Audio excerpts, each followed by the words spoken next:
Step app से practice करो please, step app से, पेस के मॉड्यूल से बच्चों प्रैक्टिस करो। स्टेप ऐप के अंदर बहुत अच्छे क्वेश्चंस है, कॉन्सेप्चुअल क्वेश्चंस है, कॉन्सेप्ट्स आपके इंप्रूव होंगे। कॉन्सेप्ट बिल्डिंग के लिए स्टेप ऐप बहुत अच्छी है। बहुत सारी न्यूमेरिकल्स आप लोग को उस पर भी मिल जाएंगे। अपने जो पेस के मॉड्यूल्स हैं वहां से भी प्रैक्टिस करो। जितने ज्यादा क्वेश्चंस प्रैक्टिस करोगे उतना ज्यादा would be good for you. जैसे अभी गैसियस स्टेट है, फिजिकल केमिस्ट्री का टॉपिक है मतलब, तो इसमें न्यूमेरिकल ज्यादा आते हैं, तो आज मैं न्यूमेरिकल्स लेकर भी आई हूँ। प्रीवियस ईयर के क्वेश्चंस है जेई और मेडिकल के, जो हम लोग आज की क्लास में सॉल्व करेंगे। उससे पहले थोड़ा सा हम लोग क्विकली रिवाइज कर लेते हैं। हमने पढ़ा था बॉयल्स लॉ। बॉयल्स लॉ क्या था बच्चों? हमने पढ़ा था Boyle's law. Pressure is inversely proportional to volume. Yes, number 1। दूसरा था चार्ल्स लॉ, जिसमें volume is proportional to temperature. फिर पढ़ा था Gay Lussac's law, pressure is proportional to temperature. और फिर एवोगाड्रोस लॉ, जो कि है volume is proportional to number of moles. हमने ये चारों लॉज पढ़े थे प्रीवियस क्लास में। अब ये तो अपने मेन लॉज है और आपको ये याद रखना है। पता है कई बार बहुत ही सिंपल क्वेश्चन आ जाता है कि बॉयल्स लॉ के इक्वेशन क्या है, कि PV equal to constant. Simply इतना इतना इजी क्वेश्चन भी आ जाता है। जस्ट 1 सेकंड में एक लाइट्स ऑफ कर दूं, यहाँ पर ये वाली ग्लेयर पड़ रही है ना, जस्ट 1 सेकंड।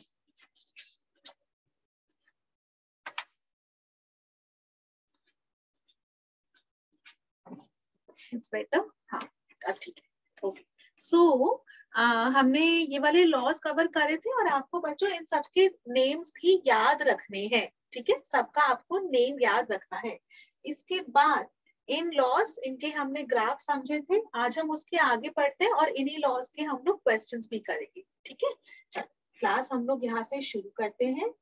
ओके, सबसे पहली चीज, डाल्टन ने एक लॉ दिया which was combined gas law. Dalton ने ना 2 लॉज दिए थे। डाल्टन के लॉज, 2 लॉज दिए थे। सबसे पहला कंबाइंड गैस लॉ। उन्होंने बोला कि अगर नंबर ऑफ मोल्स अगर कांस्टेंट है, अगर नंबर ऑफ मोल्स कांस्टेंट है, then pressure volume upon temperature PV upon T constant है। PV by T is constant. मतलब वो ऐसे करके बोले कि volume is inversely proportional to pressure and volume is proportional to temperature. ये हम लोग को पता है, बॉयल्स लॉ और चार्ल्स लॉ। उन्होंने इसी को कंबाइन कर दिया। उन्होंने बोला कि इन दोनों को जब हम कंबाइन करेंगे तो V is proportional to T upon P। और अगर हम लोग प्रोपोर्शनैलिटी का सिंबल हटाकर इक्वल टू वाला सिंबल लगाएं तो V is equal to KT by P, which implies PV upon T is equal to K, यानी PV by T is constant। थोड़ा सा इसको यहाँ शिफ्ट कर देते हैं। PV upon T is constant, PV by T is constant। तो ना ये वाली चीज आपको याद रखनी है। थोड़ा सा मैं एडवांस में बोल रही हूँ कि एक डाल्टन का होता है Dalton's law of partial pressure, जो आप लोग को डेफिनेटली पता भी होगा और हम लोग पढ़ेंगे भी, Dalton's law of partial pressure. लेकिन एक कंबाइंड गैस लॉ भी है, वो भी डाल्टन ने दिया था, जो सिंपली ये कहता है PV upon T is constant. या फिर और ज्यादा क्वेश्चंस अच्छे से सॉल्व करने के लिए आप यूज करते हो P1 V1 upon T1 is equal to P2 V2 upon P2। इसका मतलब ये है कि कोई हमारा सिलेंडर था, जैसे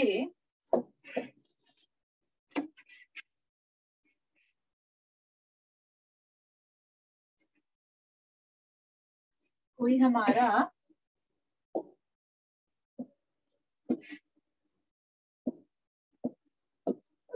ठीक है, और इसके अंदर कोई गैसियस मिक्सचर प्रेजेंट है, गैस के मॉलिक्यूल्स हैं जिनका प्रेशर है P1, वॉल्यूम है V1, टेम्परेचर है T1।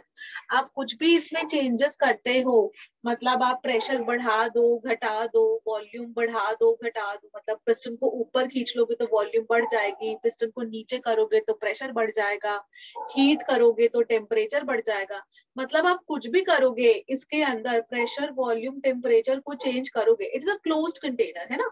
Number of moles of gas molecules अपने फिक्स्ड है, इधर नंबर ऑफ मोल्स फिक्स्ड है, तो आप कुछ भी चेंजेस करोगे, अगर आप इसको P2, V2 और T2 वाली कंडीशंस पर लेकर आए, ठीक है, तो आपको हमेशा ये याद रखना है P1 V1 upon T1 is equal to P2 V2 upon T2, ये वाली चीज बच्चों, ठीक है।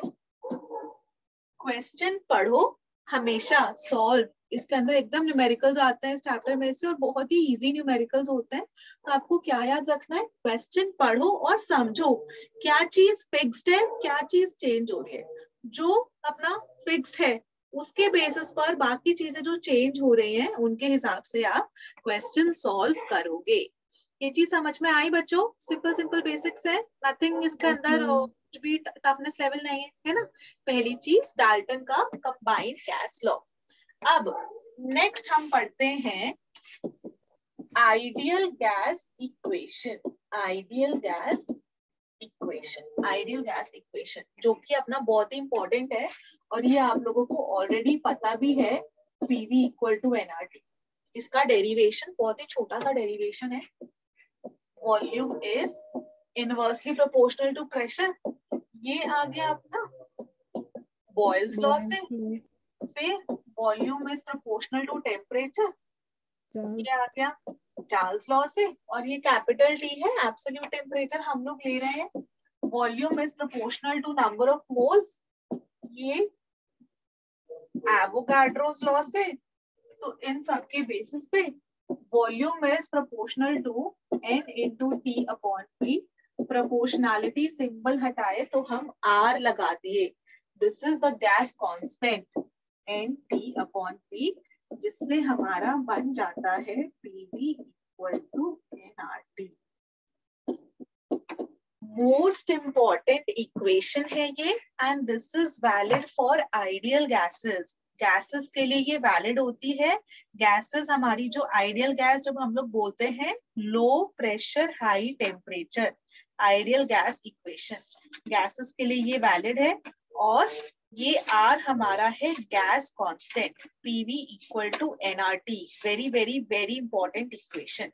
अब जो ये R है ना, उसकी वैल्यूज निकालनी है, कि जल्दी से आप नोट डाउन कर लो, फिर मैं R की वैल्यूज लिख देती हूँ।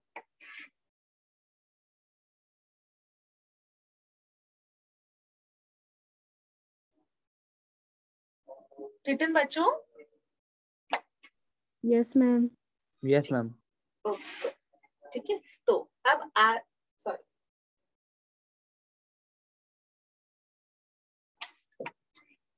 R है अपना PV upon N into T।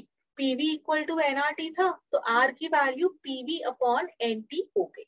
अच्छा, अब जब हम लोग NTP पर कंडीशंस पे निकालते हैं, NTP याद है? NTP का मतलब होता है 1 atm, तो अपना प्रेशर है, और 273 केल्विन अपना टेम्परेचर है, ठीक है, और 22.4 लीटर्स अपनी वॉल्यूम होती है। एक होता है NTP, दूसरा होता है STP। उसमें डिफरेंस क्या होता है, इधर हम लोग 1 atm लेते हैं और STP के अंदर 1 बार लेते हैं, पर ATM और बार लगभग लगभग बराबर है ना, तो आंसर अपना एक ही आता है, ठीक है। NTP और STP में केवल इतना डिफरेंस है, 1 atm की जगह 1 बार लिया होता है, टेम्परेचर अपना 0 डिग्री सेल्सियस ही होता है, 273 केल्विन, ठीक है, ये होता है। तो R की हम लोग सब्स्टिट्यूट कर देते हैं, और 1 atm और 1 बार बराबर है, हमने ये वाली चीज लिखी हुई थी, 1 atm इज इक्वल टू 1.01325 बार। तो आपको दिख रहा है 1 atm और 1.01 बार बराबर है, 1.01 तो 1 ही होता है ना लगभग लगभग, तो हम लोग इसको ऐसे ही लिख लेते हैं। R, आवाज आ रही है कुछ वो म्यूजिक की सी? Yes ma'am. एक सेकंड रुको, मैं और एयर टाइट दरवाजा बंद करती हूँ। थोड़ा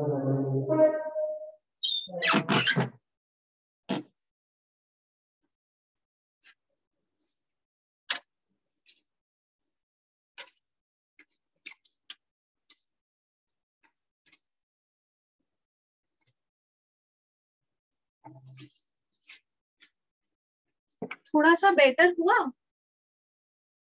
आई Yes, होप ma'am. सो। मतलब Yes, और कोई ma'am. ऑप्शन नहीं है वैसे तो, रूम एकदम साउंड प्रूफ ही है, लेकिन फिर भी थोड़ा सा हमको एडजस्ट करना पड़ेगा। P इंटू V 22.4 लीटर्स एक मोल के लिए हम लोग कैलकुलेट करते हैं, और टेम्परेचर अपना 273 केल्विन ATM मोल। तो इसको जब भी आप सॉल्व करोगे तो आपकी वैल्यू आ जाती है 0.0821 litre atmosphere per kelvin per mole. And बच्चों इसके ऊपर ना बहुत ही आसान क्वेश्चन आता है, बहुत बहुत बहुत आसान क्वेश्चन आता है। एक आध क्वेश्चन तो नीट में, मतलब 90s के टाइम की मैं बात कर रही हूँ, उस टाइम में ना केवल यूनिट्स के ऊपर क्वेश्चन आ रखा था कि आर की यूनिट्स क्या होती है। देखो कितना आसान क्वेश्चन है। आर की यूनिट्स आप ऐसे ही निकाल लोगे, आर को लिखो पीवी अपॉन एनटी और सॉल्व कर लो। एटीएम या बार ले लो, प्रेशर, वॉल्यूम को लीटर्स में लो, मोल्स और केल्विन। कितना आसान क्वेश्चन है, इतने इजी क्वेश्चन आ रखे होते हैं इसके ऊपर। ठीक है, अच्छा ये था अपना एनटीपी की, एनटीपी पे जो वैल्यूज है। ऐसे ही मैं और भी सारी वैल्यूज लिख दूं, रिटर्न एवरीवन। अब मैं सारी के साथ, अच्छा हाँ एक और चीज मैं बताना भूल गई बच्चों, मैं जो बताना चाह रही थी वो ये कि ये वाले चीजों में कंफ्यूजन रहता है।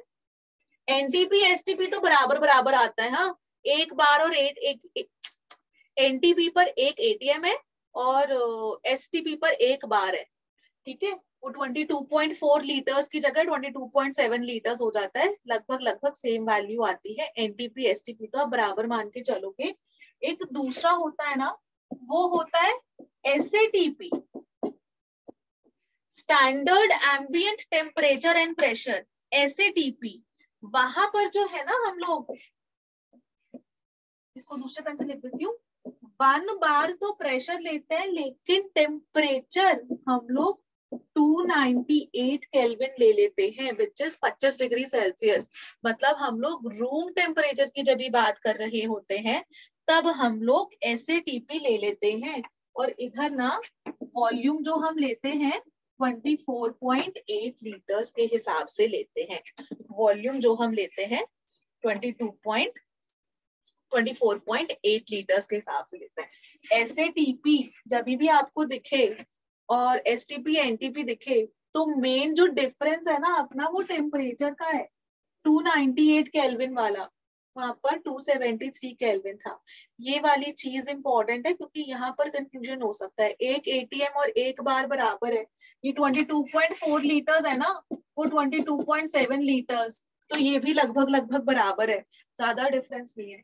ये वाला मेन डिफरेंस होता है टेम्परेचर का, 273 केल्विन और 298 केल्विन, ये वाला मेन डिफरेंस है। ओके, अब बच्चों मैं नेक्स्ट पेज पर आर की सारी वैल्यूज लिख रही हूँ जो आप लोग याद करेंगे।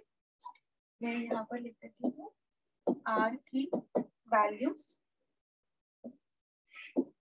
0.0821 litre atmosphere per kelvin per मोल, 0.0831 लीटर बार पर केल्विन पर मोल। और लीटर्स की जगह ना कई बार डेसीमीटर क्यूब भी लिखा होगा, तो इसी को मैं लीटर्स की जगह डेसीमीटर क्यूब भी लिख सकती हूँ। ठीक है, और 8.314 into 10⁻⁷ ergs per degree per mole, 8.314 joules per Kelvin per mole। ठीक है, और 8.314 किलो पास्कल लीटर्स पर केल्विन पर मोल। अगर मैं आपसे पूछूं बच्चों 8.314 वाली वैल्यूज वो कैसे आई होंगी, कैसे निकाला होगा जूल्स पर केल्विन, वो कैसे किया होगा बच्चों?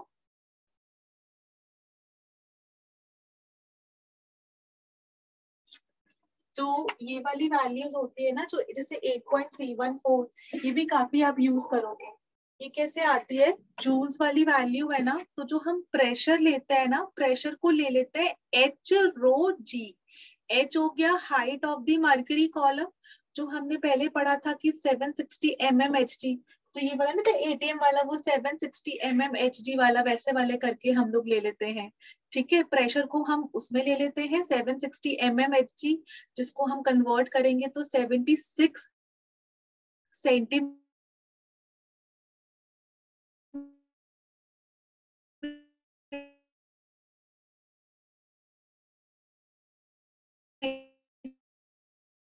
ग्रेविटी 9.8 आप लोग को पता है।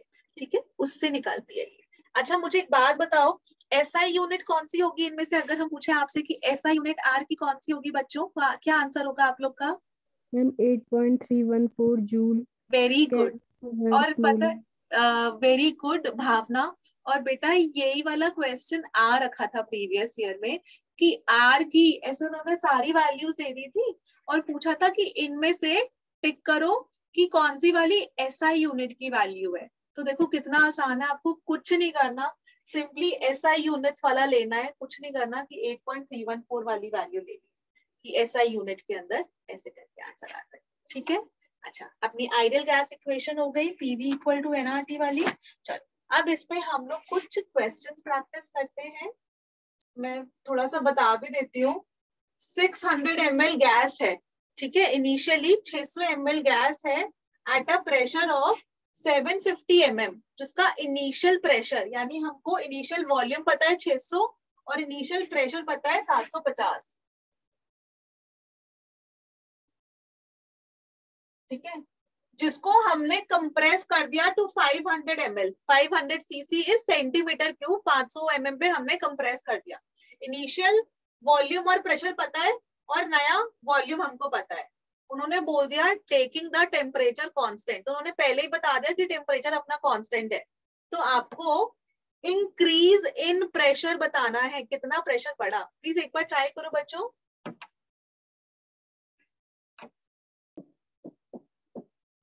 बताओ बच्चों क्या आंसर होगा?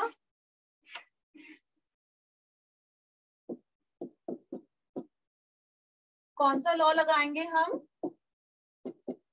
Boyle's law. बॉयल्स लॉ लगाएंगे, वेरी गुड। तो सिंपली आपको ये करना है P1 V1 is equal to P2 V2, ऐसे करके अपना काम हो जाएगा। तो हमको नया प्रेशर मिल जाएगा। उन्होंने पूछा है find out the increase in pressure, कितना प्रेशर इंक्रीज हुआ ये हमको निकालना है। फाइनल प्रेशर कितना आया? 900 mm। 900 और इनिशियली 750 था, तो इंक्रीज कितना हुआ? 150। 150। ठीक है, आया समझ में? काफी सिंपल क्वेश्चन था, काफी Yes, ma'am. आसान था, है ना? राइट, इसी टाइप के इसके ऊपर क्वेश्चंस आते हैं, बॉयल्स लॉ चार्ल्स लॉ वाले जो होते हैं question. Otherwise ideal gas equation का मैं यहाँ पर लिख दूं 600 into 750 mmHg is equal to, pressure हमको पता नहीं, वॉल्यूम अपनी है 500। ऑलराइट, प्रेशर आप निकाल लोगे, जो P2 की वैल्यू आ रही है वो आ रही है 900 mmHg। क्लियर? आगे बढ़ जाऊं?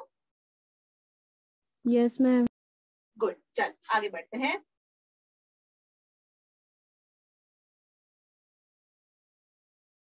Twenty ml of a gas है इनिशियली एट 1 atm प्रेशर, मतलब शुरू में उसकी वॉल्यूम 20 ml है और शुरू का प्रेशर है 1 atm। उसको हमने एक्सपैंड कर दिया to 50 ml at constant temperature.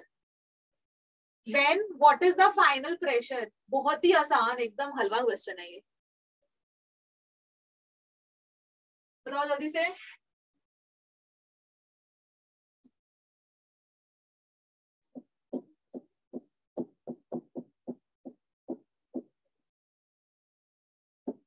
One ATM 0.4। अरे इनमें से ऑप्शन में से बेटा मल्टीप्लाई भी नहीं करना। मैम ए। मैम फर्स्ट वाला। ए। वेरी गुड, 50 इंटू P2 तो 20/50। वेरी गुड, आसान क्वेश्चन है ना काफी। सिंपली Yes, आपको ma'am. बस ये आइडेंटिफाई करना है कि कौन सा वाला लॉ अप्लाई करना है। इसके अंदर पूछा है which of the graph represents Boyle's law. इसके मैम मल्टीपल करेक्ट है। Ma'am option C and B. Option C and B, क्यों? क्योंकि पीवी कांस्टेंट है, प्रेशर इंक्रीज करने पर पीवी की वैल्यू चेंज नहीं होगी।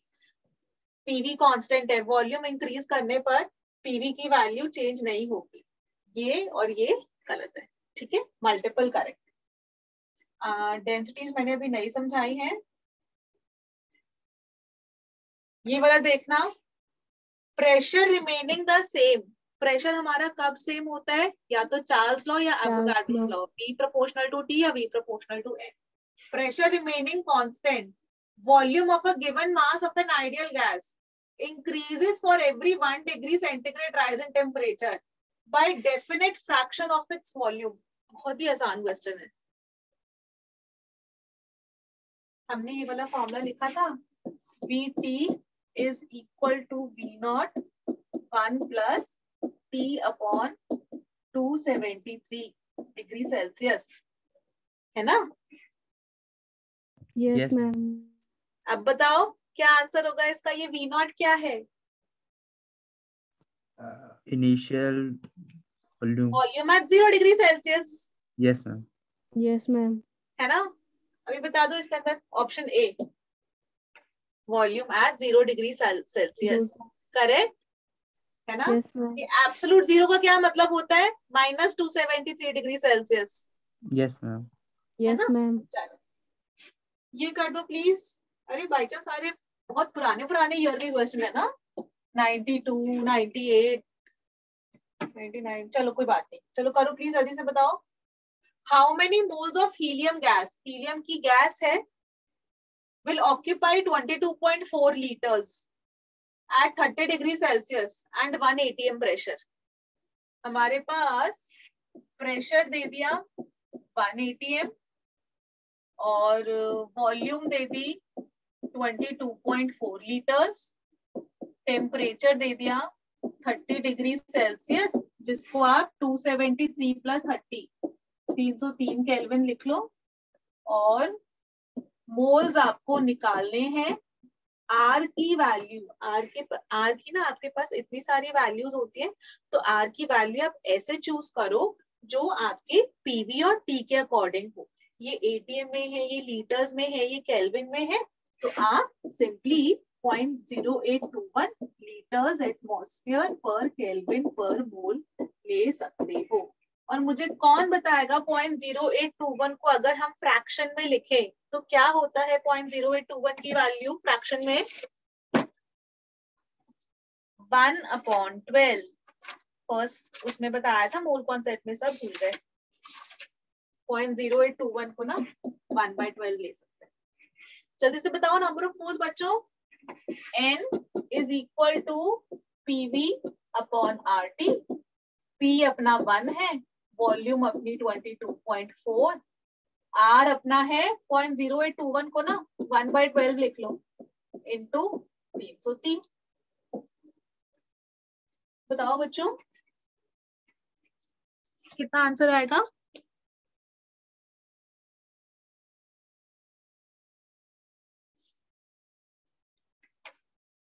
मल्टीप्लाई कर दो, 22.4 है इंटू 12 अपॉन 303।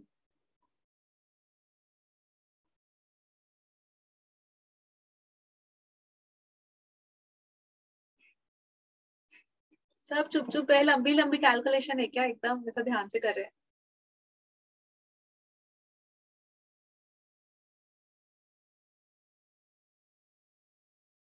हुआ बच्चों, इसकी वैल्यू आती है 0.9 मोल्स। ठीक है, आई होप आप सब लोग कैलकुलेशन कर लो। 22.4 को RT से डिवाइड करना है, R is 0.0821 and temperature is 300 kelvin. ऐसा करती हूँ मैं, वापस आती हूँ इसको मैं वापस आ जाऊं, किसको कोई डाउट है बच्चों, कुछ पूछना है? No ma'am. No ma'am.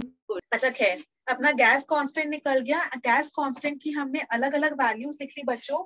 अच्छा, गैस कांस्टेंट की ना, ये आप लोग प्लीज याद रखना, मुझे वहीं पर बतानी चाहिए थी, आई एम सॉरी मैं भूल गई।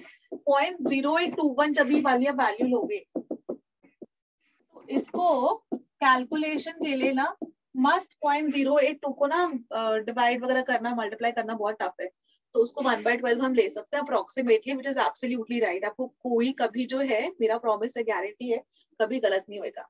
0.0821 को 1/12 लेकर सॉल्व कर। और जो दूसरी वाली वैल्यू आती है ना 8.314 जूल्स पर केल्विन पर मोल की, वो वाली ना 25/3 बच्चों ऐसे लेकर सॉल्व कर लो, उससे भी आपका करेक्ट आंसर आ जाएगा, जिससे कि लंबी कैलकुलेशन से आप लोग बच सको। ये जो आप लोग को याद रखो तो हेल्प रहेगा। और तीसरा इज 273/12 की वैल्यू आती है 22.4। ये अगर कभी यूज हुआ तो आपको हेल्प हो सकती है। जैसे 273 केल्विन है, डिवाइडेड बाय जो है आर हम करते हैं, जिसको 1/12 सॉरी इनटू आर कर रहे हैं कहीं पर, तो ये आपको फॉर्मूला हेल्प कर सकता है। थोड़ी सी कैलकुलेशंस आपकी ईज आउट कर दे। मेन तो आपको ना इसी से हेल्प मिल जाएगी कि आर को 1/12 ले लो, या फिर जब भी जूल्स में लेना है तो 8.314 ले लो। ठीक है, डन, आगे बढ़ू। Yes ma'am. आर की मैं बच्चों ये वाली वैल्यू भी याद रखना, यहाँ लिख देती हूँ। आर की 2 calories per mole per kelvin, जो कि एक्चुअली ना 1.98 आती है एग्जैक्ट, लेकिन जिसको हम अप्रोक्सीमेट 2 करके ले लेते हैं अगर कैलोरीज में आंसर निकालना हो तो। ठीक है, 2 calories per mole per kelvin, 0.0821 litre atmosphere per kelvin per mole. जो 0.0831 है उसको भी 1/12 कर लो, जिससे कि आप लोग को मुश्किल ना हो। ठीक है, और ये 8.314 को 25/3। मैं क्वेश्चन दूं अभी? Yes ma'am. चलो, उस क्वेश्चन से पहले हमारा ये फॉर्मूला निकला था, PV is equal to NRT। इसका ही हम लोग को एक डेंसिटी वाला रिलेशन भी होता है। अगर आप लोग को याद हो ना, डेंसिटी ऑफ गैसेस की जब हम लोग बात करते हैं, डेंसिटी की बात करते हैं, तो डेंसिटी अपना है मास पर यूनिट वॉल्यूम। ठीक है, एक तो होता है डेंसिटी इज मास पर यूनिट वॉल्यूम, एक फॉर्मूला। दूसरा, हम लोग जब भी वेपर डेंसिटी की बात करते थे तो molecular weight of the gas upon molecular weight of hydrogen, ये वाला भी यूज करते थे। ऐसे ही डेंसिटी का हम लोग गैसेस के लिए, स्पेसिफिकली सिर्फ गैसेस के लिए, हम एक और फॉर्मूला लिख सकते हैं। PVN हो गया, मोल्स हो गए mass upon molecular weight into RT, और P मॉलिक्यूलर वेट को जो है मैं ऊपर ले आई, M लिख रही हूँ, mass upon volume RT, PM। Mass पर unit volume is density, RT, D को एक साइड लिख दो तो PM upon RT।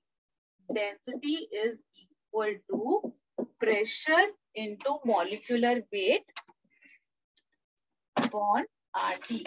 D is equal to PM by RT। Clear? अब सुनो ध्यान से, क्वेश्चन दे रही हूं, एक बार समझ जाओ। Density is PM by RT, correct? एक क्वेश्चन आ रहा था प्रीवियस ईयर का, वो क्वेश्चन बता रही हूँ जो आप लोग को हेल्प करेगा। हमेशा आपको याद रखना है इस वाली चीज को बच्चों। अगर जैसे मैं क्वेश्चन दूं बेटा, find density of CO2 at STP। जब भी मैंने बोला डेंसिटी फाइंड आउट करो, अगर वेपर डेंसिटी लिखा है तो मॉलिक्यूलर वेट अपॉन 2 करना, कि 44/2 यानी कि 22। लेकिन अगर हमने बोला कि find density of CO2 at STP, अगर आपको STP दिख जाता है तो आप लगाओगे PM upon RT। Density is pm by RT। जब भी आपको STP दिख जाए, STP की आपको कंडीशंस पता है, 1 ATM प्रेशर, 22.4 लीटर्स वॉल्यूम, उससे करके जल्दी से बताओ आंसर। 273 केल्विन।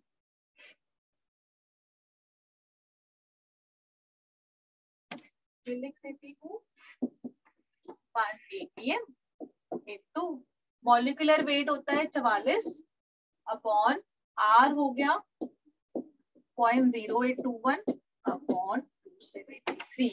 और अब आप इसको सॉल्व कर लोगे, जल्दी से करो, आंसर बताओ। तो ये हो गया 44.0821 है, तो 1/12 लिख दो इंटू 273, जो भी आंसर आए सब पे कैलकुलेशन है। ठीक है, वैसे तो 273/12 को आपको पता ही है कि वो 22.4 आता है, तो ये तो 1.9 समथिंग कुछ आना चाहिए, लगभग लगभग। आया समझ में मैंने क्या किया? Yes ma'am. 273/12 था। अच्छा 1.96 आ रहे क्या? Yes ma'am. ठीक है, थैंक यू बेटा, है ना, वेरी गुड। तो मैं वही कहती कि बस लगभग लगभग अपना आप जो है, जैसे अभी तो आपने वेरी गुड एकदम निकाला, बहुत अच्छी बात है। अगर आपकी कैलकुलेशंस मतलब आप क्विकली पास कर सकते हो। अदरवाइज ना, जो ये वाली चीज हमने लिखी थी, मैंने यहाँ पर लिखी थी कहाँ पे, हाँ, 273/12 को 22.4 लिखकर भी आप लोग ट्राई करो कि जल्दी जल्दी सॉल्व कर सको। ठीक है, डन। आगे बढ़ो। डेंसिटी वाला हम लोग को समझ में आ गया। अच्छा ओके। अब डेंसिटी के बाद एक इम्पॉर्टेंट टॉपिक जिसके ऊपर क्वेश्चन आता है, ओके, ये बहुत इंपॉर्टेंट है, मेंस पॉइंट ऑफ व्यू से तो बहुत ही ज्यादा, ठीक है, वो आता है टाइप्स ऑफ कंटेनर्स। ठीक है, टाइप्स ऑफ कंटेनर्स पर क्वेश्चन आता है। सबसे पहला is there are different types of containers. पहले हम लोग बोलते हैं ओपन कंटेनर्स। ओपन कंटेनर्स का मतलब क्या होता है? ये अपना एक बीकर, कुछ भी वेसल है, इसके अंदर कोई गैस के मॉलिक्यूल्स प्रेजेंट है, ठीक है, और वो कंटेनर ओपन है। ओपन का मतलब कि उसके ऊपर ढक्कन नहीं लगा हुआ है, ठीक है, तो गैस के मॉलिक्यूल्स एस्केप कर सकते हैं। अब एक बात बताओ, अगर वो ओपन कंटेनर है तो प्रेशर हमारा कितना हो जाएगा? जो उसके ऊपर लग रहा है एयर का प्रेशर 1 ATM है ना, तो मैं ये लिख देती हूँ, प्रेशर इज कांस्टेंट। अच्छा, वॉल्यूम इज कांस्टेंट। अब बच्चों को ना ये बड़ा कंफ्यूजन रहता है कि मैम वॉल्यूम कैसे कांस्टेंट कर दिया आपने, इसे तो मॉलिक्यूल्स एस्केप कर जाएंगे। बड़ा कंफ्यूजन रहता है। कौन बताएगा मुझे कि वॉल्यूम क्यों कांस्टेंट मैं लिख रही हूँ और मैं बोल रही हूँ कि वॉल्यूम कांस्टेंट पक्का करेक्ट है? क्या एक्सप्लेनेशन हो सकता है इसका? हाँ, इधर जो है मैं वो एटमॉस्फेयर का वॉल्यूम सेम है तो रहता है, कांस्टेंट रहता है, तो एटमॉस्फेयर में मिक्स हो जाएगा। अच्छा ओके, इसका मैं एक एक्सप्लेनेशन बताती हूँ जो है, मुझे सॉरी बच्चा सुनाई नहीं दिया, थोड़ी सी वॉल्यूम कम आई, बट मैं ऐसे बताती हूँ। But very good, thank you. मतलब जितना बच्चे लोग इंटरैक्ट करते हैं मुझे उतना बहुत अच्छा लगता है, बिकॉज ऐसा लगता है कभी कभी मैं कंप्यूटर को पढ़ा रही हूँ, इसलिए जितना आप लोग बोलते हो ना बहुत ही ज्यादा अच्छा लगता है। मतलब आई टीचर्स लाइक रियल वाला जो ऑफलाइन वाली क्लासेस क्यों हम लोग एंजॉय करते हैं, बिकॉज बच्चों का चेहरा देख पाते हैं, उनसे इंटरैक्ट कर पाते हैं, तो इसलिए जब भी आप लोग रिप्लाई करते हो तो आई फील वेरी हैप्पी। अच्छा खैर बच्चों, इसमें देखना प्रेशर तो आप लोग को समझ में आया होगा कि प्रेशर तो अपना कांस्टेंट है। वॉल्यूम में कंफ्यूजन रहता है कि मैम वॉल्यूम कैसे कांस्टेंट है? बच्चों, नंबर ऑफ मोल्स वेरी कर रहे हैं। लेट्स से अभी इतने मॉलिक्यूल्स हैं, ठीक है, उनको वॉल्यूम कितनी मिली हुई है उनकी मूवमेंट के लिए? ये जो कंटेनर की वॉल्यूम है, अगर इसमें से कुछ मोल्स निकल गए तो निकल गए, ठीक है, तो नंबर ऑफ मोल्स चेंज हो जाएंगे कि N और T वेरी कर सकता है। लेकिन जो बचे हुए मॉलिक्यूल्स हैं उनके लिए तो वॉल्यूम फिक्स्ड है ना, this the volume of the container, है कि नहीं?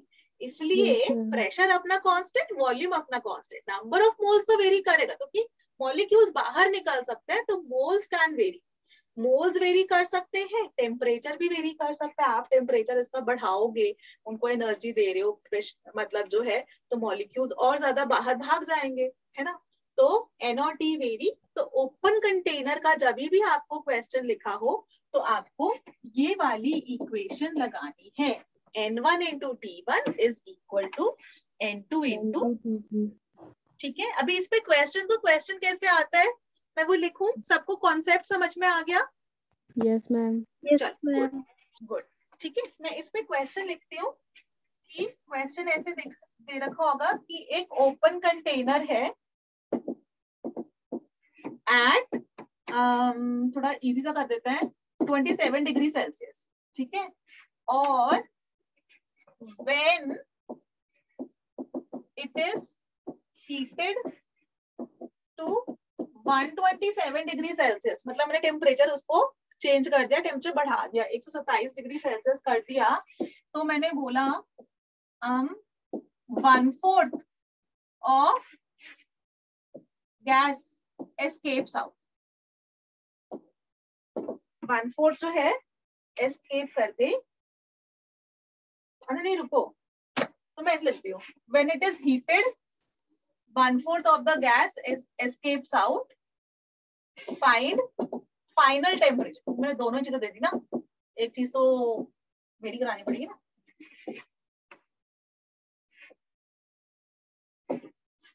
ठीक है। ये क्वेश्चन है, क्योंकि पीवी इक्वल टू एनआरटी वाले क्वेश्चन तो बहुत ही आसान हो जाते हैं। ओपन कंटेनर दे रखा है तो आपको N1 T1 equal to N2 T2 लगाना है, ठीक है। N1 T1 is equal to N2 T2 आपको लगाना है। अच्छा, पहली चीज 1/4 एयर एस्केप आउट कर गई, एक्सपेल हो गई, ठीक है। अगर हम लगाए N1 T1 is equal to N2 T2, let's say initially N moles थे, टेम्परेचर अपना हो गया 300 केल्विन, मैम 1/4 एस्केप कर गई, तो बची कितनी? 3/4 बची, 3n/4 3/4 ऑफ n लेनी पड़ेगी इनटू फाइनल टेम्परेचर। क्लियर, समझ में आया concept? Yes ma'am. Yes ma'am. Very good Aniket, Bhavna, Anjali, बाकी लोग भी क्लियर बच्चों। और इसको आप सॉल्व कर लोगे तो टेम्परेचर आ रहा है 400 केल्विन, ठीक है। समझ में आया फंडा, इसका लॉजिक क्या है? चल आगे बढ़े। ओपन कंटेनर, प्रेशर और वॉल्यूम फिक्स्ड है, नंबर ऑफ मोल्स चेंज हो रहे हैं, वॉल्यूम फिक्स्ड है क्योंकि गैस के मॉलिक्यूल्स को जो फ्री मूवमेंट के लिए जो वो कंटेनर की वॉल्यूम मिली हुई है। अच्छा, नेक्स्ट ओपन कंटेनर हो गया। इसके बाद आता है क्लोज्ड कंटेनर। क्लोज्ड कंटेनर दो तरह के होते हैं, पहला है रिजिड क्लोज्ड कंटेनर।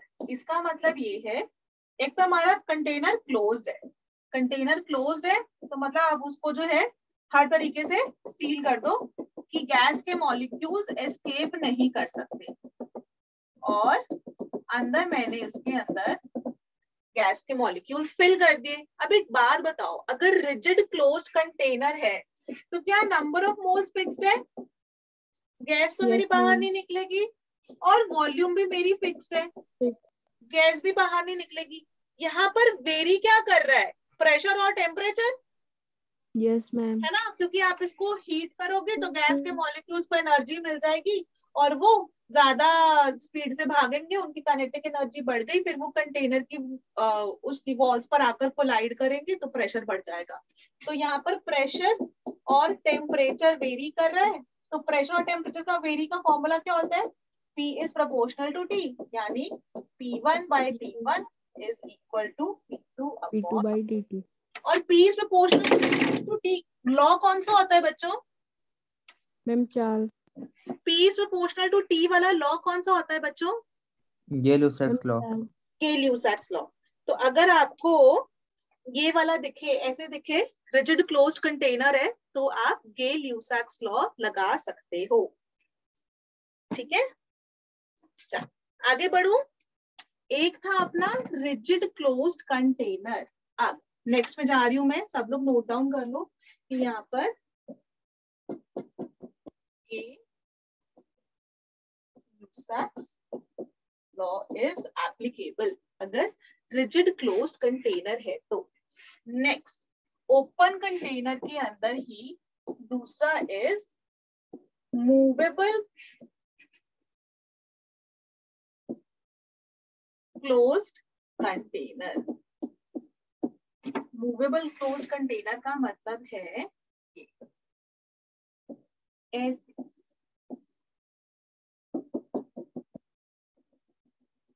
ठीक है। इनिशियली है pressure V1, volume V1, temperature T1। आप हीट करोगे तो टेम्परेचर बढ़ जाएगा, है ना।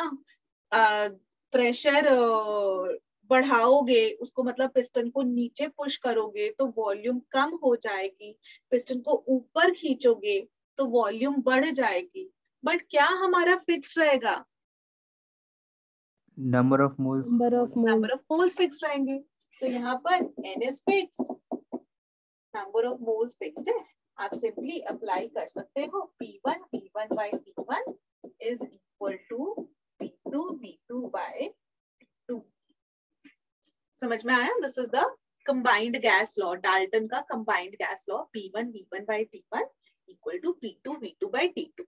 ठीक है। तो कभी भी आपको मूवेबल क्लोज कंटेनर, ये तो मैंने बहुत सिंपल टर्म से बता दिया। क्वेश्चन कैसे होगा कि एक मूवेबल क्लोज कंटेनर आपको दे रखा होगा और उसके अंदर वो बोलेंगे कि मूवेबल क्लोज कंटेनर है, इनिशियली वो इस कंडीशंस पर था, प्रेशर वॉल्यूम टेम्परेचर उसका इतना था, उसके बाद उसका प्रेशर और टेम्परेचर चेंज हो गया, अब आपको वॉल्यूम बतानी है। इसका बहुत ही इंपॉर्टेंट एग्जाम्पल इज जो बबल होता है ना, एयर बबल होता है।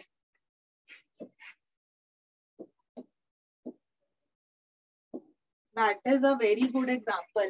इस एयर बबल का ना क्वेश्चन दे रखा है पेस के मॉड्यूल में, सॉल्व्ड एग्जांपल्स में। पेस का आई थिंक आपसे मॉड्यूल शेयर हो ही जाता है सारे उसका, तो उसके अंदर जो है ना इसी के ऊपर क्वेश्चन दे रखा है, सॉल्व्ड एग्जांपल्स में दे रखा है कि एयर बबल था, वो पहले इतने लेवल पर उसकी वॉल्यूम इतनी थी, इतना था, फिर उसको सी लेवल पर ले आए, ऐसे करके। मैं क्वेश्चंस को करवा भी दूंगी अभी थोड़ी देर में क्लास में, ठीक है। तो मतलब आप लोग को मूवेबल क्लोज कंटेनर हो तो आपको ये याद रखना है, प्रेशर वॉल्यूम टेम्परेचर वो चेंज हो सकती है। आगे बढ़ूं? Yes ma'am. ठीक है, थ्योरी हो रही है, फटाफट छोटे में न्यूमेरिकल्स करते हैं। Last type of container is connected container. Number 3, connected container. इसमें होता है,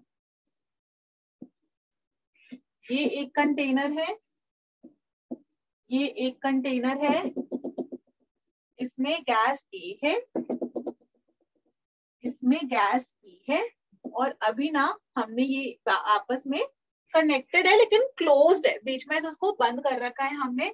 इसके Na मोल्स है, इसका प्रेशर है TA, वॉल्यूम है VA, और क्या बचा, टेम्परेचर है TA पे, और इसके NB मोल्स है, और इसका प्रेशर है PB, वॉल्यूम है VB, टेम्परेचर है TT। ये हमारा कनेक्टेड कंटेनर है, ठीक है। 3 टाइप्स ऑफ कंटेनर्स हमको पढ़ने थे, open container, close container, connected container. तो ये तीसरा पार्ट है, कनेक्टेड कंटेनर है अपना। और इसके अंदर आपको बोलते हैं कि क्वेश्चन कैसे आएगा कि बेटा एक गैस ये है, एक गैस बी है, उसकी कुछ इनिशियल कंडीशंस आपको गिवन होंगी, फिर वो बोलेंगे कि हमने ये पिन को उठा दिया। पिन को जैसे ही उठाया, गैसेस की प्रॉपर्टी होती है डिफ्यूजन, मतलब यहाँ वाले गैस के मॉलिक्यूल्स इधर भागेंगे, बी वाले जो है एक ही तरफ भागेंगे, और गैसेस आपस में मिक्स होंगी। तो फिर वो आपसे पूछेंगे कि जब ये गैसेस मिक्स हो जाएंगी ये पिन उठाने के बाद, तो थोड़ी देर बाद आप जो है इसका जो सिस्टम जो है अपना, उसका प्रेशर बताओ, उसका टेम्परेचर बताओ। ये वाला क्वेश्चन आ सकता है, इस टाइप का क्वेश्चन आता है। तो इसको सॉल्व कैसे करते हैं हम? एन फाइनल कितना होगा? Na plus NB, correct. दोनों के मोल्स को तो हम सिंपली ऐड कर सकते हैं।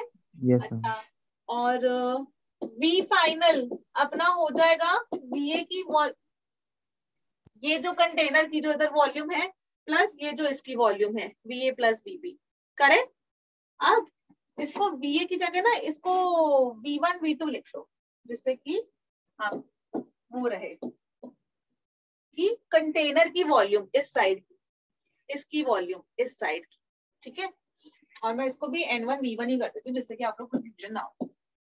N1 V1 P1 P1 और इधर में ये लिख देती हूँ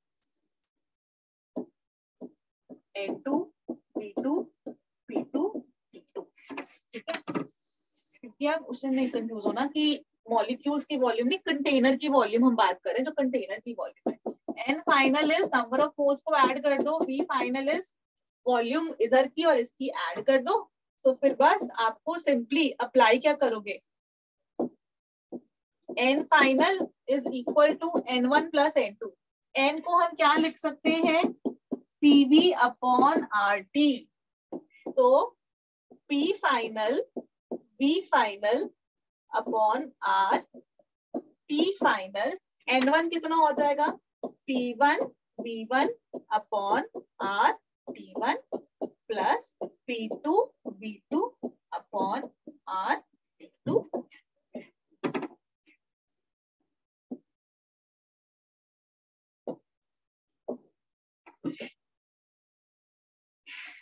और यहाँ पर R से R काट दो सब तरफ, और P फाइनल V फाइनल को लिख दो V1 प्लस V2 जो फाइनल वॉल्यूम है, upon T final is equal to P1 V1 upon T1 plus P2 V2 upon T2, ठीक है। जो जो वैल्यूज दिखी होंगी वो लिख लेना नोन में, और जो अननोन होगा वो आप फाइंड आउट कर लोगे इस इक्वेशन से। क्या ये सबको समझ में आया बच्चों? कनेक्टेड कंटेनर, ये वाला जो टॉपिक है ना, open container, closed container, connected container, ये स्ट्रिक्टली जो है ना एग्जामिनेशन पॉइंट ऑफ व्यू से इंपॉर्टेंट है, जो कंपटीशन वाले हैं जेई और नीट के लिए। अपना सीबीएसई लेवल के लिए इतना ज्यादा इंपॉर्टेंट नहीं है, लेकिन फंडा समझ में आना चाहिए कि इसके अंदर हो क्या रहा है, इसके क्वेश्चंस हम लोग सॉल्व कैसे करते हैं, ठीक है। चलो ये लिख लिया, आगे बढ़ जाऊं? Yes ma'am. Yes.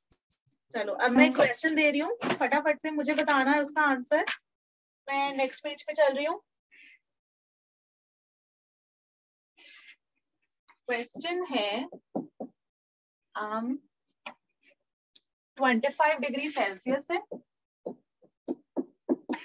760 mm Hg pressure है, a gas occupies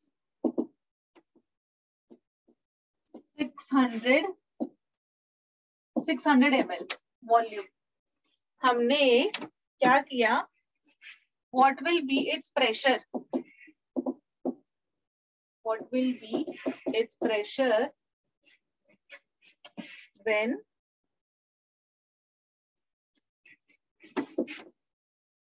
temperature is 10 degree Celsius and volume is 640 ml।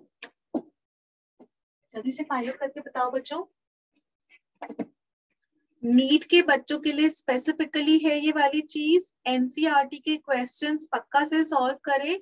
NEET में कई बार मैंने देखा है एनसीईआरटी के डायरेक्ट क्वेश्चन आ रखे होते हैं, वो भी सॉल्व वाले, मतलब अनसॉल्व वाले भी नहीं।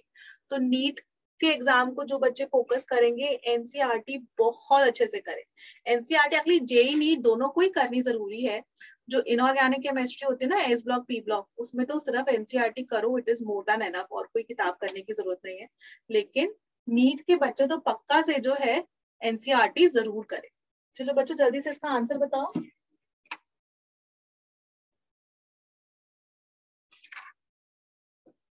सेवन 760 mmHg है और आपको प्रेशर निकालना है, उन्होंने कुछ बोला नहीं है ना, तो सब कुछ हम लोग mmHg में ही निकाल लेते हैं, ठीक है। 760, वॉल्यूम है 600 ml, और यहाँ पर टेम्परेचर हो गया 298, 25 डिग्री सेल्सियस है तो 298 बच जाएगा। This is equal to pressure mmHg में ही निकलेगा, वॉल्यूम इधर 640 ml है, अपॉन टेम्परेचर है 10 तो 283।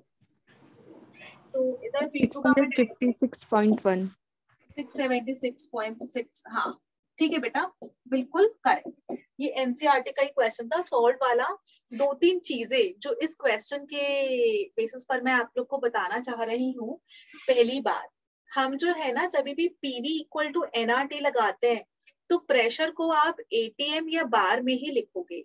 अगर प्रेशर, इस चैप्टर के ना क्वेश्चन बहुत आसान होते हैं लेकिन अटकते हैं यूनिट्स में, ठीक है, तो उसके लिए बता रही हूँ मैं।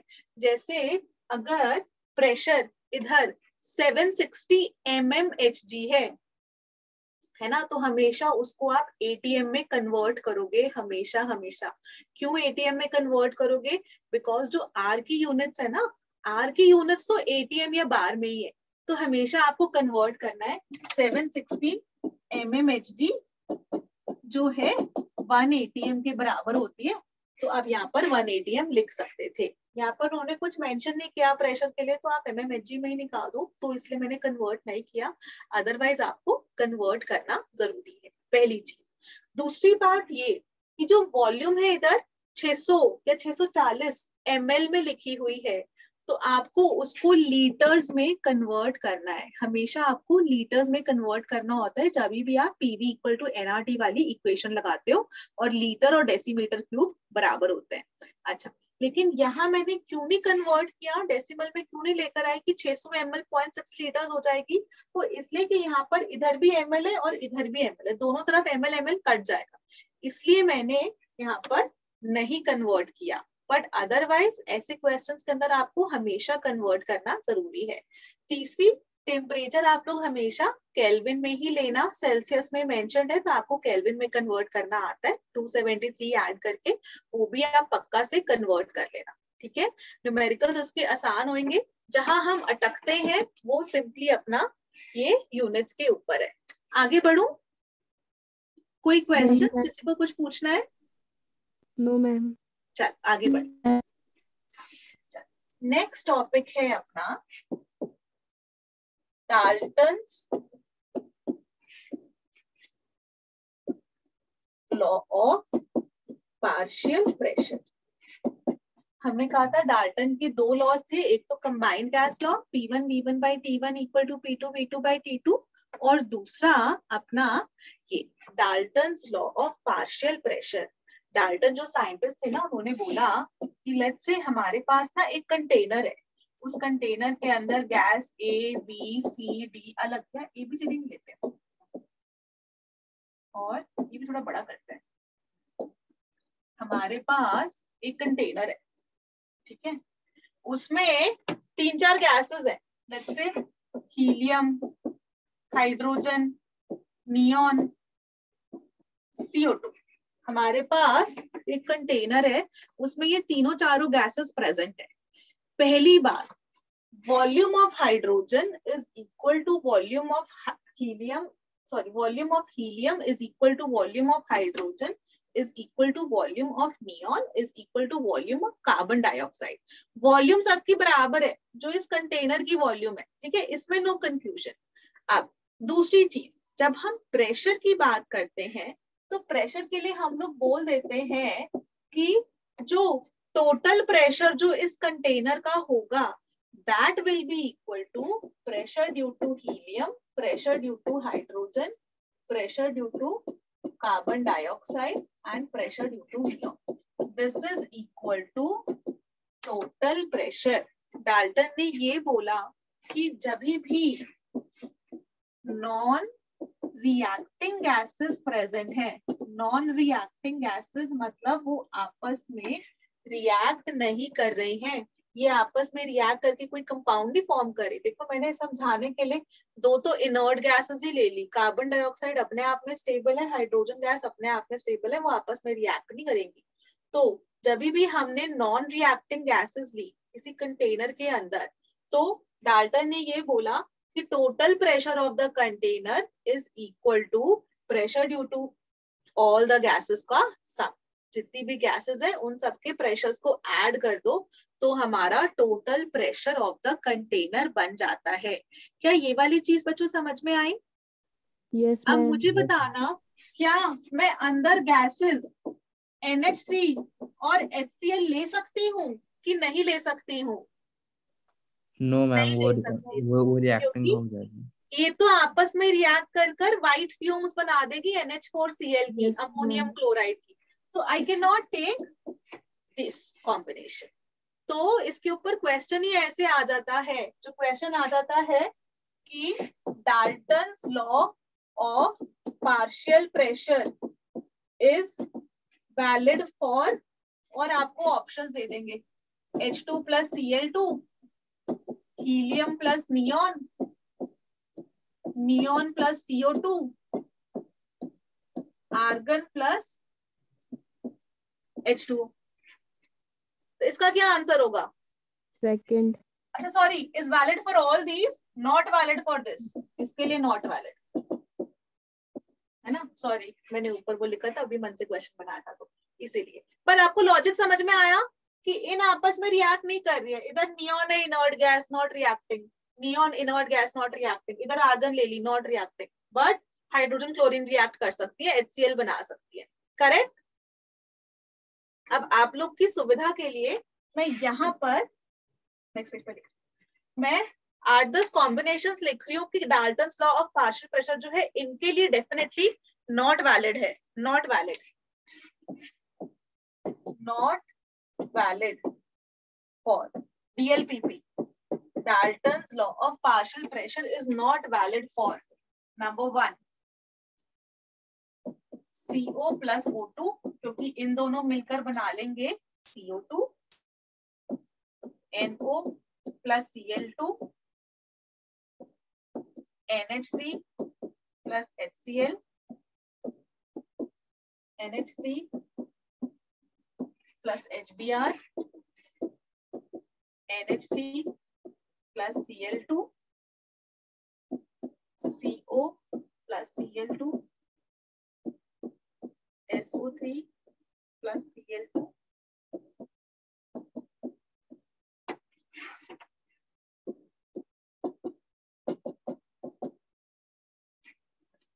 ठीक है बच्चों।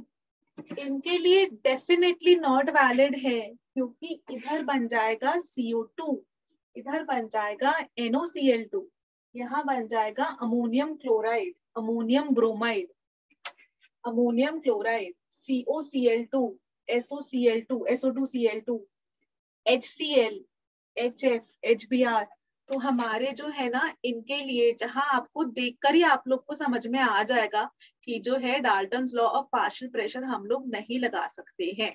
किसके लिए? इनके लिए। क्लियर? सबको समझ में आया? Yes, ma'am.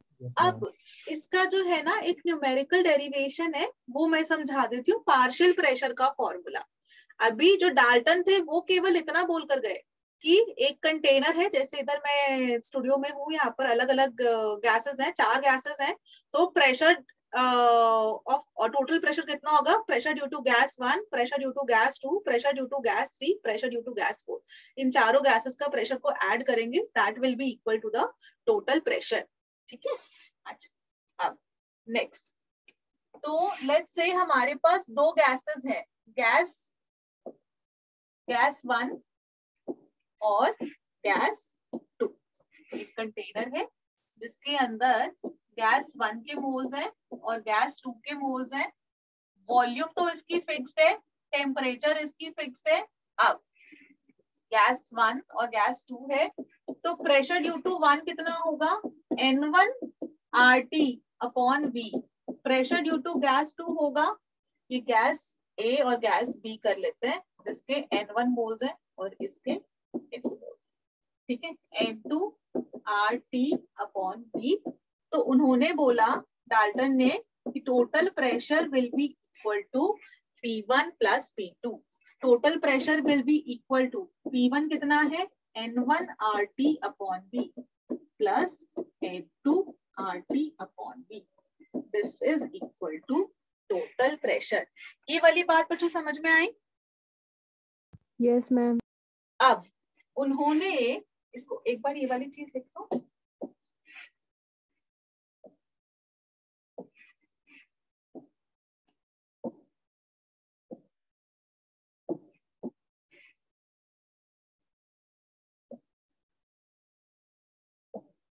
अच्छा, टोटल प्रेशर देखो, हम लोग नंबर ऑफ मोल्स को तो ऐड कर सकते हैं। टोटल नंबर ऑफ मोल्स कितने होंगे, एन टोटल कितना होगा, N1 प्लस N2, करेक्ट। तो टोटल प्रेशर का अगर मैं फॉर्मूला लिखूं, total moles RT upon V, ठीक है। टोटल प्रेशर का formula is N total RT upon V, this is the total pressure. ये वाली बात क्लियर है बच्चों? Yes ma'am, yes ma'am. ठीक है। अब देखो इधर मैं एक चीज डिराइव करी, प्लीज लिख लो, फिर मैं नेक्स्ट पेज पे चल रही हूँ, फिर मैं उसका पार्शियल प्रेशर का फॉर्मूला लिख दूँ। Done ma'am. Done, okay.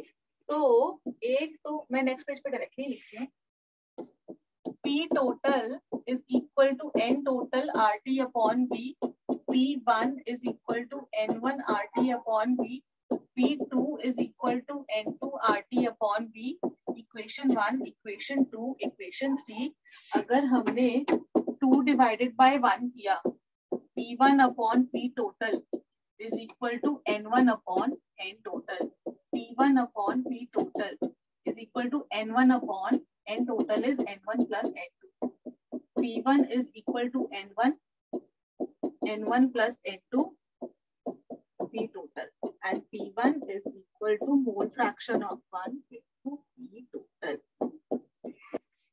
ये वाली चीज, partial pressure of a gas is equal to mole fraction of that gas in the mixture into total pressure. आया समझ में? मैंने क्या किया, इक्वेशन 1 से डिवाइड कर दिया इक्वेशन 2 को, 2 डिवाइडेड बाय 1 किया बच्चों, तो P1 upon P total, P1 upon P total, RT by V तो कट जाएगा, N1 अपॉन N टोटल या फिर N1 प्लस N2, तो P1 is equal to N1 upon N1 plus N2 into P2। और ये क्या होता है, मोल फ्रैक्शन होता है, करेक्ट? यस है ना? मैम। तो P1 is equal to mole fraction of 1 into P total, ये अपना बन गया फॉर्मूला।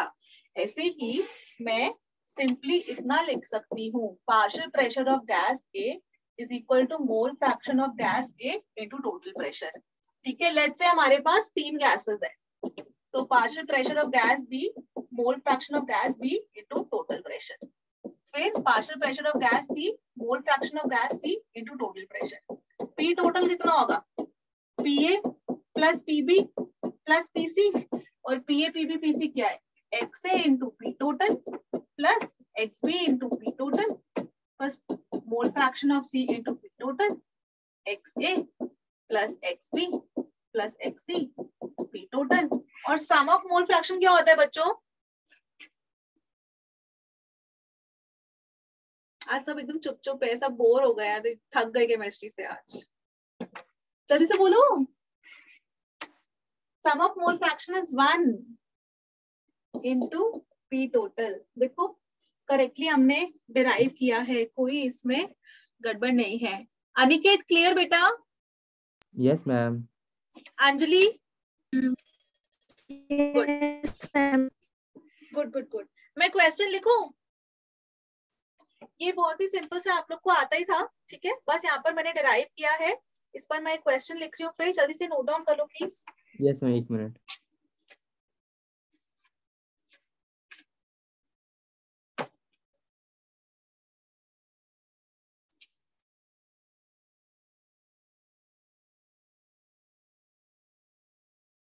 मैं क्वेश्चन लिख रही हूँ।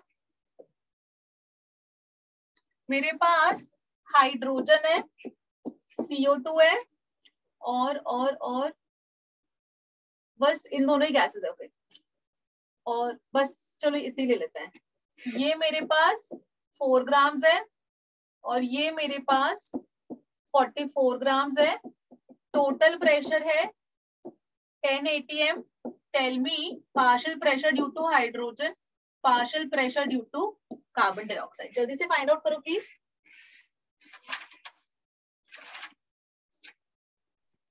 मैम इनका गिवन मास कितना है? 4 ग्राम्स हाइड्रोजन का, CO2 का 44 grams. Ma'am partial pressure of H2 का 30 है शायद। मोल्स बता बेटा कितने आए? 4/2 2 मोल्स। Yes ma'am. और CO2 के आ गए 1 मोल। 44/44 1 मोल। तो मोल फ्रैक्शन ऑफ हाइड्रोजन हो गया 2/2 + 1 2/3। मोल फ्रैक्शन ऑफ CO2 हो गया 1/3।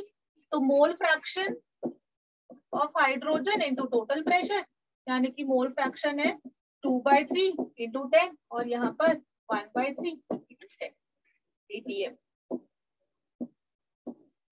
Clear everyone? 20/3 6.5 के अराउंड मान लो 6.66 6.67 कर दो यहाँ पर और यहाँ पर ATM और यहाँ पर आप 3.33 ATM कर लो। डन बच्चों, इसके न्यूमेरिकल्स बहुत आसान होता है। आई होप सबको समझ में आ गया ना, कोई डाउट तो नहीं? No ma'am. कोई डाउट नहीं है बच्चों। इसके न्यूमेरिकल्स बहुत ही आसान होते हैं। जहां आप लोग अटकोगे यूनिट्स के ऊपर, कैलकुलेशंस के ऊपर, तो उसका एक ही तरीका है, खूब सारी न्यूमेरिकल्स प्रैक्टिस करने के। ठीक है, प्रीवियस ईयर की जो जेई की नीट के क्वेश्चंस होते हैं वो प्रैक्टिस करो, स्टेप ऐप से प्रैक्टिस करो, बेस के मॉड्यूल्स में क्वेश्चंस गिवन है बहुत सारे, वहां से प्रैक्टिस करो। ठीक है, खूब सारे क्वेश्चंस प्रैक्टिस करो। नेक्स्ट, अपना नेक्स्ट टॉपिक है Graham's law of diffusion and effusion. Graham's law of diffusion और उसके बाद effusion भी लिख रही हूँ साथ साथ। इसका क्या मतलब होता है? डिफ्यूजन का मतलब कौन बताएगा? Intermixing of 2 different gases on their own. हाँ, वेरी गुड। तो डिफ्यूजन हम लोग ऐसे बोलते हैं कि जैसे किचन में खाना बन रहा है, किचन में खाना बन रहा है तो गरम गरम खाने की जो खुशबू है किचन में, उसकी कॉन्सेंट्रेशन हाई है, तो वो किचन से जो है ना घर के बाकी कमरों तक भी खाने की खुशबू आ जाती है, तो उसको बोलते हैं डिफ्यूजन।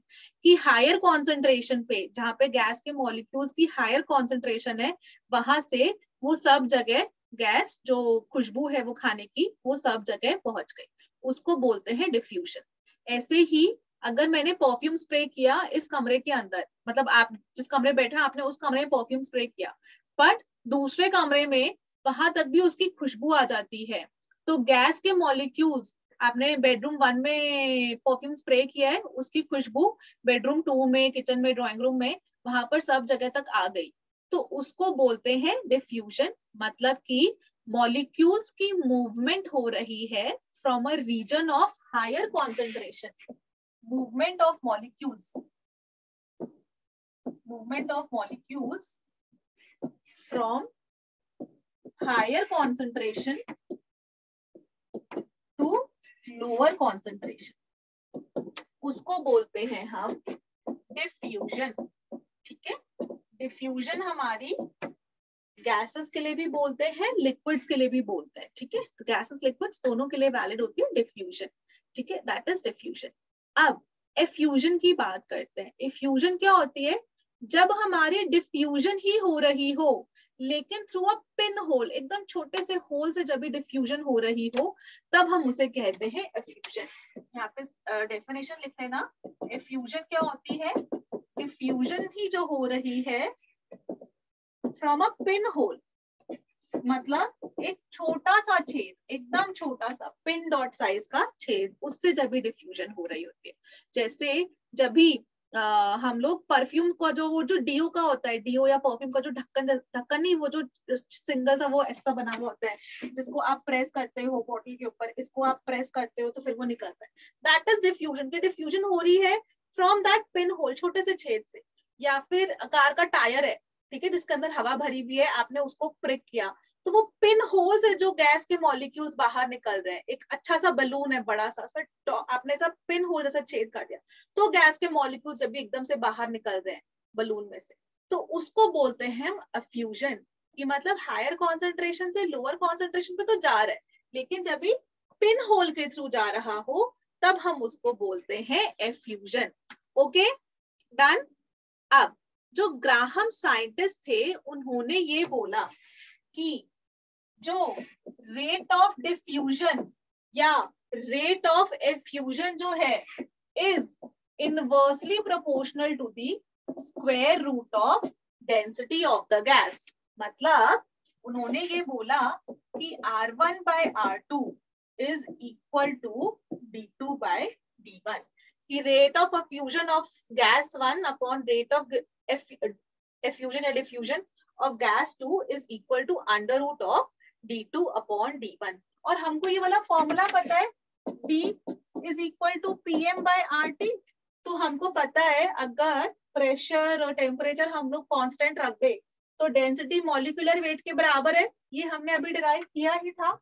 तो R1 by R2 is equal to molecular weight M2 by M1। मतलब ये कह सकते हैं कि rate is inversely proportional to molecular weight. जिसका मॉलिक्यूलर वेट ज्यादा, जो गैस ज्यादा भारी है उसका रेट कम। मॉलिक्यूलर वेट ज्यादा तो उसका rate come.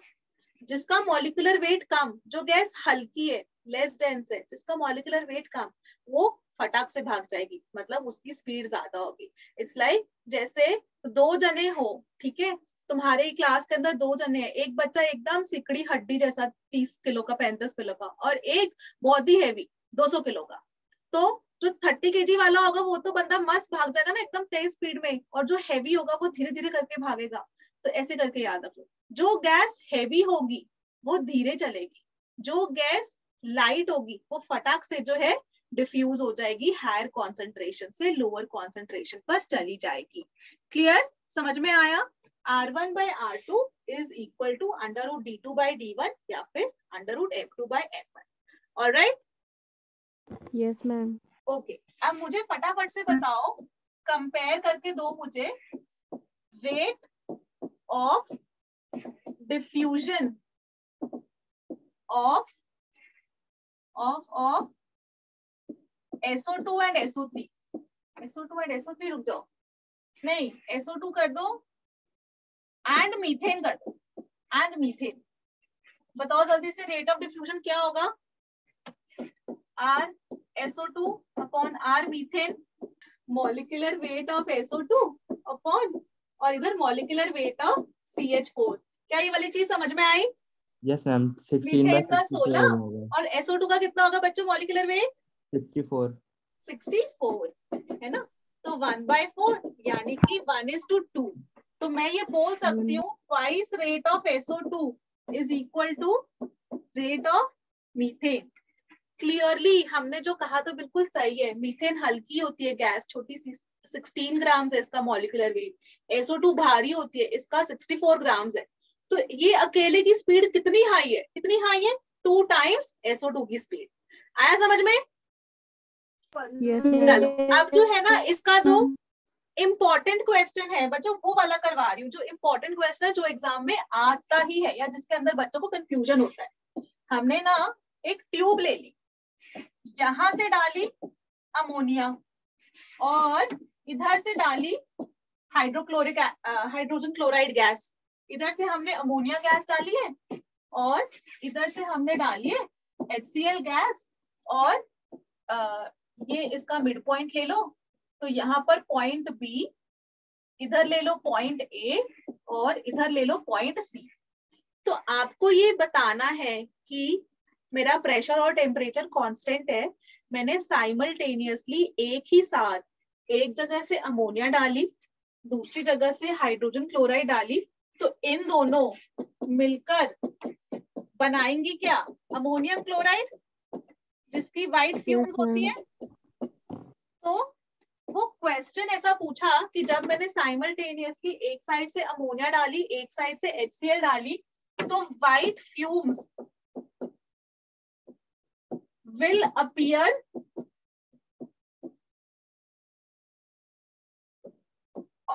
Near A, near B, या at A, at B, at C। कहां पर मिलेगी व्हाइट फ्यूम्स? हमको कहां ऑब्टेन होएगी बताओ?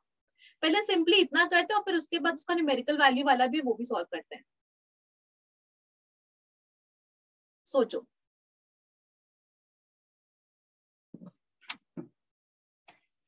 अमोनिया का मॉलिक्यूलर वेट कितना हो गया बच्चों? 17, वेरी गुड। और HCl का बताओ प्लीज। 36.5। यहाँ तक तो क्लियर है ना। मैं लिख दूं यहाँ पे नाइट्रोजन का 14, हाइड्रोजन का 1, Cl का 35.5 है ना। तो ये अपना आपने मॉलिक्यूलर वेट निकाल लिया। अब बताओ कौन सी गैस हल्की है, कौन सी गैस भारी है। अमोनिया हल्की है। तो कौन सी ज्यादा डिस्टेंस ट्रैवल कर लेगी ना पर्टिकुलर टाइम, अमोनिया की HCl। अमोनिया। तो अमोनिया बहुत ज्यादा डिस्टेंस ट्रैवल कर लेगी। HCl की तो स्पीड भारी है तो इसकी स्पीड कम है। तो हम लोग बोल सकते हैं कि व्हाइट फ्यूम्स जो है C पे अपीयर होंगी। करेक्ट, समझ में आया। गुड। अच्छा, अब ये वाली चीज तो हो गई। तो आपको कुछ नहीं करना है बच्चों। इस टाइप के क्वेश्चंस आते हैं आपको पक्का से। जब भी आप कोई भी मॉड्यूल हमारा पेस का करोगे, स्टेप अप का करोगे, आप प्रीवियस ईयर पेपर करोगे, कहीं से भी करोगे, आपको इस टाइप का क्वेश्चन दिखेगा ही। तो आप इमीडिएटली लॉजिक लगा लेना, जो भारी है वो कम डिस्टेंस चलेगी और जो गैस हल्की है वो उतने ही समय में बहुत ज्यादा डिस्टेंस कवर कर जाएगी। तो आप जज कर लोगे। अब दूसरी चीज, ये डन है, मैं इसको मिटा रही हूँ और मैं यहाँ पर अब ये लिख देती हूँ। ये तो आपको पता है कि यहाँ पर व्हाइट फ्यूम्स मिलेंगी, ठीक है, इधर मिलेगी। अब उन्होंने बोला कि अगर इसका टोटल डिस्टेंस 2 मीटर लंबी ट्यूब है तो उसकी वैल्यू बताओ कि वो कहां पर मिलेगी। जो अभी तो हमने ऐसा सब्जेक्टिव वे में कहते था ना कि जो है C के पास, मतलब जो है जो एंड HCl वाला है उस वाले के पास पे हमको व्हाइट फ्यूम्स मिलेगी। अगर उन्होंने क्लियरली पूछ लिया कि बेटा बताओ कि C का डिस्टेंस कितना है, कि मतलब यहाँ से लेके यहाँ तक कितना डिस्टेंस है, या कितना डिस्टेंस जो है अमोनिया चल लेगी, या कितना डिस्टेंस सिर्फ HCl ने चला होगा, तब हम कैसे सॉल्व करेंगे। तो उसके लिए what you have to do is, पहले रेट का फॉर्मूला समझते हैं। जो रेट है that is equal to distance traveled by the gas upon time taken। पहला फॉर्मूला। रेट का दूसरा formula is volume of gas diffused upon time taken. और रेट का तीसरा formula is moles of gas diffused upon time taken. ठीक है, तो जो रेट, जो हम स्पीड डिफाइन कर रहे थे, सिंपल अपना बोले तो distance travelled upon time taken, speed ही तो है। तो अमोनिया जो है कितना मीटर्स चल गई अपॉन टाइम टेकन। या फिर volume of the gas diffuse की 10 ml अमोनिया 4 सेकंड में डिफ्यूज हो रही है, 40 ml HCl कितने में डिफ्यूज, मतलब वैसे करके हो तब भी आप निकालोगे। क्वेश्चन तभी करवाऊंगी, आज टाइम कम बचा है, अगली क्लास में करवाऊंगी। रेट तीसरा हो सकता है formula moles upon time taken. ये तीनों फॉर्मूले नोट डाउन कर लो। ये वाला क्वेश्चन आज करवा देती हूँ, डिफ्यूजन के बाकी क्वेश्चंस नेक्स्ट क्लास में करवाऊंगी। और नेक्स्ट क्लास में हम लोग पढ़ेंगे काइनेटिक थ्योरी ऑफ गैसेस। अच्छा, अपनी तो क्लास अब फ्राइडे को ही होगी ना, तो मैं बता दूं काइनेटिक थ्योरी ऑफ गैसेस पढ़ेंगे। काइनेटिक थ्योरी ऑफ गैसेस के बाद जो है 3 टाइप्स ऑफ हमारी स्पीड होती है, most probable speed, root mean square speed. उसके सारे क्वेश्चंस हम लोग प्रैक्टिस करेंगे। Root mean square speed, most probable speed और एवरेज स्पीड, वो तीनों अपनी स्पीड होती हैं, उसके क्वेश्चंस करेंगे। और उसके बाद अपनी आती है रियल गैस की equation. Probably I think next Sunday तक हम लोग कोशिश करेंगे कि चैप्टर फिनिश हो जाए। अच्छा, ओके, ये आपने फॉर्मूले नोट डाउन कर लिया बच्चों? जस्ट मुझे 2 मिनट और चाहिए, फिर मैं क्लास ओवर कर रही हूँ। डन? Yes ma'am. चलो मैं इसको यही मिटा रही हूँ। हाँ लिख ले बेटा।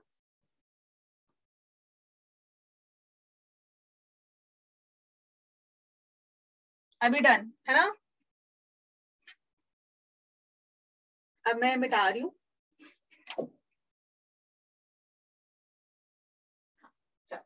लेट्स से अब हमको ये वाला क्वेश्चन सॉल्व करना है।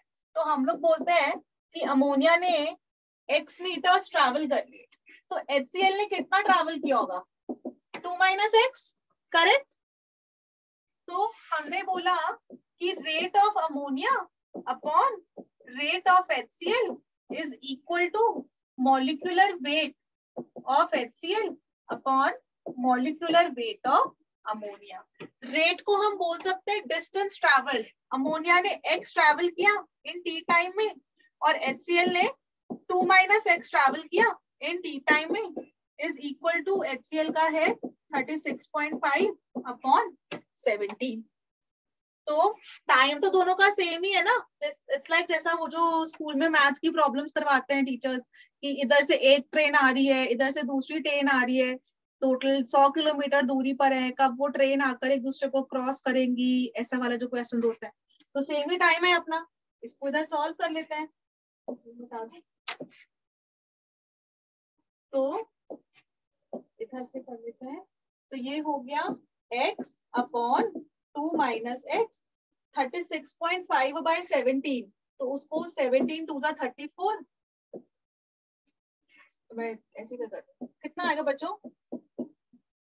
17 2 34, 2.5 हुआ डॉट, और ये 17 2.1, 17 1 17, 15 में से 7 गए 8, 17 4 68 होता है ना, 17 1 हाँ 17 4 68, 2.14 x/2 - x 2.14 है, उसको लगभग √2 मान लो, ठीक है। 2.14 है, लगभग √2 मान लो। √2 होता है 1.4। तो ऐसा करते हैं, इसको 1.5 ले लेते हैं। क्यों? क्योंकि 2.14 था ना, 2 से भी कुछ बड़ा था, मैंने छोटा किया 2 को, तो √2 इज 1.4, उसमें थोड़ा सा 1.5 ले लिया। तो 1.5 ले लो, कैलकुलेशन आसान हो जाएगी। 1.5 को 2 - x से, x is equal to 3 - 1.5x, और ये मिटा दूं यहाँ और दूसरे पैसे लिख देते हैं अभी। 2.5x is equal to 3, x is equal to 3/2.5, x is equal to 3, 5/2, 6/5 meters। 6/5 कितना हो गया? 5 1 5, 1.2। तो ये वाला डिस्टेंस हो गया 1.2 मीटर्स। देखो समझ में आया सबको? देखो मैं यहाँ पे फिर से समझा रही हूँ बच्चों।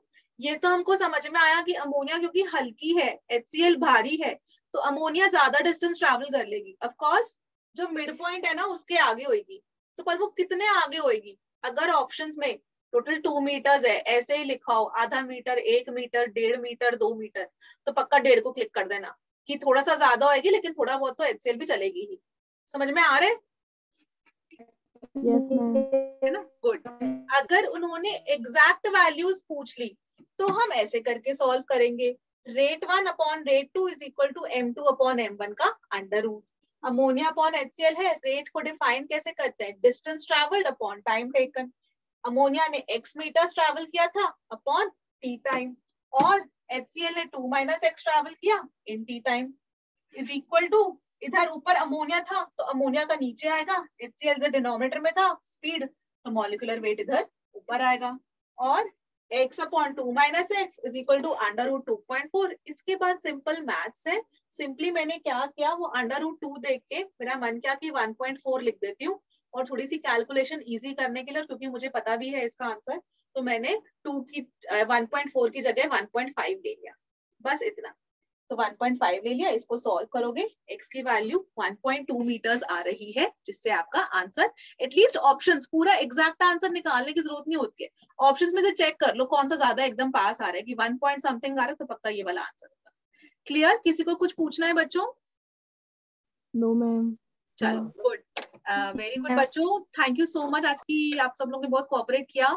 स्टेप ऐप से, पेज के मॉड्यूल से प्रैक्टिस करते रहो, ठीक है? और प्रीवियस ईयर पेपर्स तो है ही अपने।